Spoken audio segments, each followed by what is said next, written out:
BPOM Banda Aceh merazia sejumlah pusat perbelanjaan bersama Dinas Kesehatan dan Desperindah Aceh. Dalam razia itu, petugas gabungan memeriksa kemasan produk pangan dan parsel lebaran.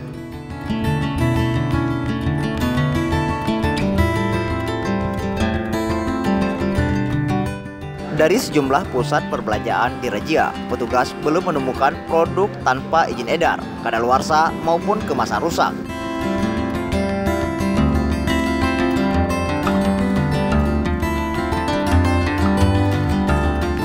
Kepala BPOM Aceh, Zulkifli mengatakan, jika ditemukan produk tanpa izin edar, ilegal akan langsung disita.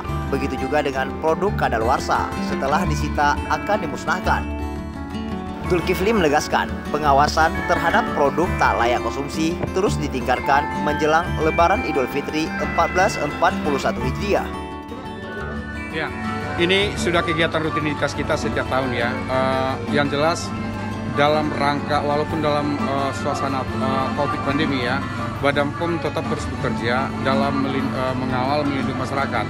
Ya, kami lakukan mengawal keamanan pangan khususnya di hari bulan Ramadan dan menjelang hari raya. Nah, tentu menjelang hari raya salah satu kegiatan kita lakukan seperti yang kita lakukan hari ini, yaitu pengawasan produk-produk yang biasa dikonsumsi di Lebaran, baik kue-kue, produk-produk lain lah gitu ya, maupun parsel.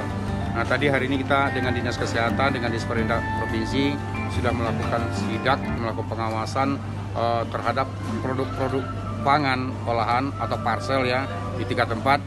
Sampai saat ini alhamdulillah, karena ini memang sudah sering kita kunjungi juga, baik secara rutin maupun secara berkala, tentu para pelaku usaha lebih tahu dan paham tentang produk-produk yang boleh dijual. Tadi rekan-rekan media sudah bisa lihat ya, kami ini BPOM Aceh sudah bergerak sejak tanggal 27 April. Jadi ini sudah minggu terakhir ya, yang kita awasi sarana distribusi termasuk retail. Ya, seperti hari ini kita diturun di Susia. Jadi yang kita lakukan dalam rangka menjelang Hari Raya Idul Fitri. Dalam sidak ini apanya yang dilihat? Ya, dalam sidak ini terutama masalah produk pangan. Pertama, pangan tanpa izin edar. Untuk di Aceh, pangan tanpa izin edar ini kami sudah mempetakan hanya 3 produk yang sering muncul, yaitu Milo Malaysia, teh hijau Thailand, dan Parman Hack.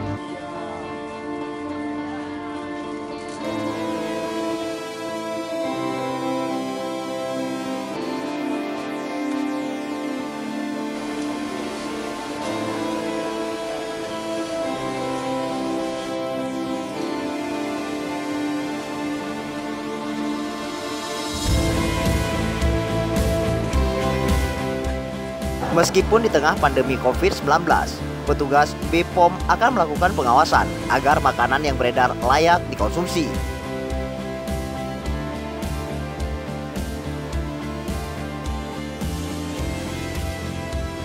Tim Liputan, Popularitas.com melaporkan.